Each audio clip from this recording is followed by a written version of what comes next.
here's the complete Spider-Man recap before Brand New Day. He first appears in Captain America Civil War with Tom Holland playing an adorably cute Peter Parker. And they make a great choice here to skip right over his origin story. We know how it goes. Radioactive Spider, Uncle Ben, great power, great responsibility. It's fellow science genius Tony Stark, Iron Man, who recruits Peter onto his side of the superhero Civil War. Then he gets his own movie in the MCU. It's Spider-Man Homecoming. After the adventure of Civil War, Peter wants to be an Avenger, but Mr. Stark's like, hey, you're not ready yet, kid. So for now, Peter does small-time hero stuff around Queens, becoming a friendly neighborhood Spider-Man. One night, though, he foils a robbery from some guys that have very dangerous alien tech. They bought it from a guy with a cool wingsuit. It's the Vulture, who scavenges advanced weaponry and sells it on the black market. But he's not some hardcore villain. His vibe's just a blue-collar worker trying to provide for his family. So Peter calls his point man Happy Hogan, Tony Stark's longtime driver and friend. Happy has started hanging around more often because this time Peter has a hot Aunt May. He's got a huge crush on her. He's like, hey kid, that sounds dangerous, don't get involved. So for now, Peter's life continues as normal. He's got a best friend Ned, who soon discovers he's Spider-Man and joins Team Spider. They go on a field trip to Washington, D.C., where Spider-Man's gotta climb the Washington Monument to save his classmates, including his crush, Liz. But back in New York, Spider-Man tries to disrupt an arms deal on the Staten Island ferry, where the Vulture busts in with a big alien gun, and oh, the whole boat gets blown apart. Spider-Man's gotta hold it together, but he can't this time. In fact, it's Iron Man who flies in to save the day. Tony Stark is real mad now. I told you it was too dangerous, kid. I'm taking my fancy suit back. So Peter focuses on his normal life, where he asks his crush Liz to the homecoming dance, but turns out Liz's father is the Vulture. It turns out tonight he's gonna pull one last job, because the Avengers Tower is transporting all of their advanced technology. So without his fancy supersuit, Peter puts on his old-fashioned homemade sweatshirt outfit. He and Vulture have a big fight on the plane and end up crashing the whole thing. Vulture's gonna get away, but his wingsuit malfunctions and he falls into the fire, but this Spider-Man's not gonna let him die. He rushes in there and Forrest gumps him to safety. In the after-credit scene, we're teased with another bad guy who might become the Scorpion, and now 10 years later, he might finally come back. So now Tony Stark's like, congrats kid, you proved yourself, you can be a full Avenger. But he's like, you know, I think you were right, I'm not ready for the big leagues yet, I'll see you after high school. But he's immediately thrust into the big leagues with Avengers Infinity War. It's in New York where Thanos' ship first arrives, so Spider-Man's nearby to help out. He ends up on the ship but cannot breathe in space. Luckily Tony Stark's got a gift for him, it's the new Iron Spider suit. At the end, of course, the Avengers lose, Thanos snaps away half the population, including Peter Parker. It's a heart-wrenching scene. I don't feel so good, Mr. Stark,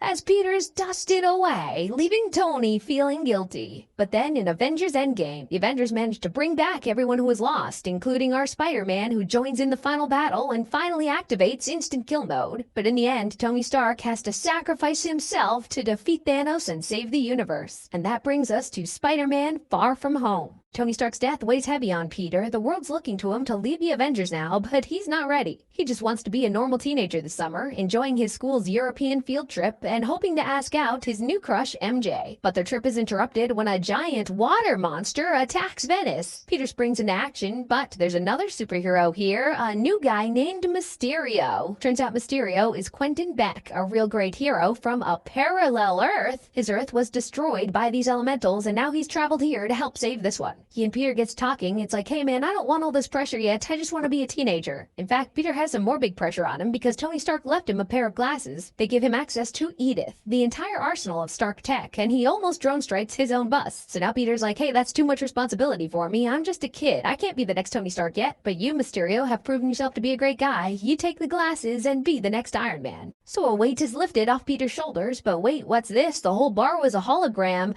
This was all a con to get Edith from Peter. Yeah, this crew's a bunch of disgruntled former Stark employees. Quentin Beck designed this advanced holographic technology, but Stark didn't like it and fired him. So now they're using this illusion tech to create Mysterio and become the world's next big superhero. It's not all fake though, there's weaponized drones, so the damage is real. But for now, Peter's hanging out with MJ. He's about to confess his feelings for her, but she thinks he's about to confess that he's Spider-Man. Yeah, she figured it out. But she happened to pick up a piece of drone that got hit, and when it activates, Peter realizes it was all fake. He was conned. He tries to warn Nick Fury, but Mysterio's already here, and it's impossible to fight him when you don't know what's real. Now, one of Spider-Man's powers has always been the spider sense, where he can sense danger coming. In this movie, Aunt May hilariously dubs it the Peter Tingle, but now he turns that tingle on, closes his eyes, use the Force, Luke, and now he's able to see right through these illusions. Mysterio gets hit by his own drones, and it looks like Peter won, but oh, it was another double fake out. Luckily, Peter saw through it this time, but I guess Quentin did actually get hit, cause it seems like he dies. So the day is saved. saved. Peter and MJ have their hilarious, realistically awkward first kiss, so it's a happy ending until there's a breaking news story from the Daily Bugle with J. Jonah Jameson. Yes, he's back. Turns out Mysterio's team leaked a recording where they altered the audio to make Spider-Man look like the villain. And on top of that, he now outs Spider-Man's secret identity, tells the world he's Peter Parker. And so in Spider-Man No Way Home, his secret identity being outed has made his life pretty messed up. He finds himself in legal trouble with the Department of Damage Control, so he hires a good lawyer. Yes, it's Matt Murdock, Daredevil. But when Ned and MJ are also rejected from MIT for being friends with Spider-Man, Peter's gotta fix this. He goes to see his wizard friend from the Avengers, Doctor Strange, who agrees to do a spell to make the world forget he's Peter Parker. But Peter tries to add exceptions for his friends who already knew he was Spider-Man, and that makes the spell unstable. Whoa, blows up! It brings people who know that Spider-Man is Peter Parker from across the multiverse,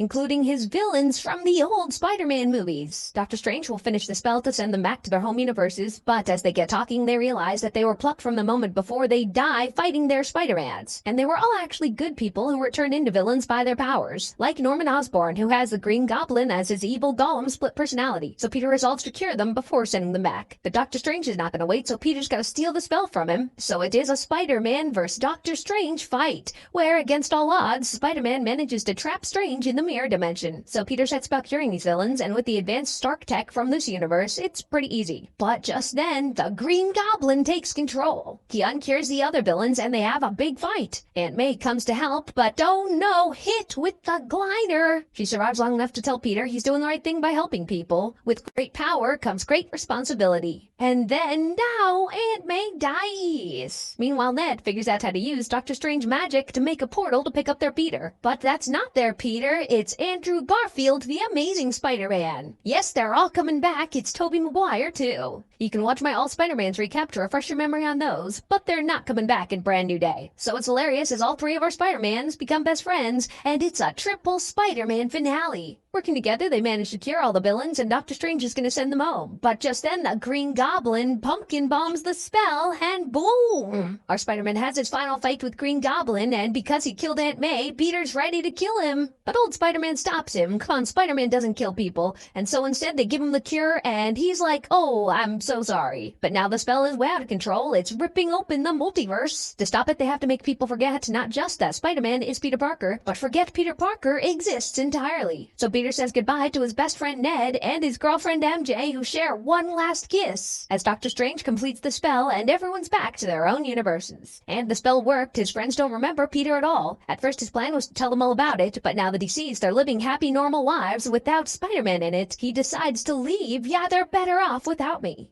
And so Peter Parker moves into a cheap apartment, no fancy Stark tech, just your good old-fashioned friendly neighborhood Spider-Man. We know from the trailers that Spider-Man Brand New Day will feature the Punisher. Here's the quick recap of his story. Frank Castle is the Punisher, who's kind of a bad superhero because he kills his villains. When his family was killed in random gang violence, Frank put on the Punisher vest and began his quest for vengeance. The Punisher hunted down all the gangs involved, so his quest for vengeance was finally done. But Frank discovers the gang shootout that killed his family was actually a CIA cover-up, and the shooter was none other than Frank's old best friend, Billy Russo. So it's time for one last kill. He puts back on the Punisher vest, kills Billy Russo, and his quest for vengeance is finally done. Until The Punisher Season 2. Turns out Billy Russo survived, so it's time for one last kill. Frank puts back on the Punisher vest, kills Billy Russo for good this time, and his quest for vengeance is finally done. In Season 1 of Daredevil Born Again, Wilson Fisk, the crime boss Kingpin, was just elected mayor of New York. He forms a brute squad of dirty cops called the Anti-Vigilante Task Force, and they take the Punisher logo as their symbol. They idolize the Punisher for killing bad guys without due process, which ironically they don't realize makes them the bad guys. So Frank puts back on the Punisher vest. It's time for one last kill. He does not manage to kill Kingpin, but in Daredevil Born Again Season 2, Daredevil takes him down, so he's no longer running New York City. Then he got his own special One Last Kill, where after killing the final gang involved in his family's death, Frank's not sure what to do with himself now that his quest for vengeance is actually finally all the way done. But the mob wife puts a hit on Frank to get revenge, and all the hitmen in the city descend on Frank's apartment, so it's time for one last kill. Or in fact, a bunch of kills. In the process, he saves this other family, and so Frank realizes while his family may be avenged, there's lots of other families that can be saved. So he puts back on the Punisher vest, ready to continue his quest for vengeance, which never actually has to end if he extends it to pre-avenging other people. Also in the trailer, Spider-Man's fighting a gang of mystical ninjas. We know they're the Hand, and they were a main villain in the old Daredevil and the Defenders. Then finally appearing in Brand New Day is Bruce Banner, the Incredible Hulk. He's a scientist who's blasted with gamma radiation, and now when he gets angry, he transforms into a giant green rage monster. At first, the Hulk was very dangerous because he attacked everyone around, but in the Avengers, Bruce managed to control him a bit. That's my secret, I'm always angry. And the Avengers managed to point Hulk at the bad guys. By Avengers Endgame, the Bruce and Hulk personalities had fully worked out their issues. They started sharing a body in Hulk form full-time as Smart Hulk. Then, in the She-Hulk show, Bruce started wearing a science wristband that lets him stay in human form. Also, we learned that Hulk has a son from the years he spent in Hulk form on the alien planet from Thor Ragnarok. I don't know if that will ever come up again, but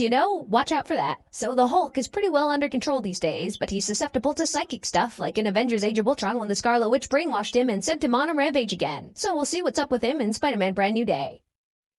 If you liked this recap, hit that subscribe button for more of the best recaps of TV and movies.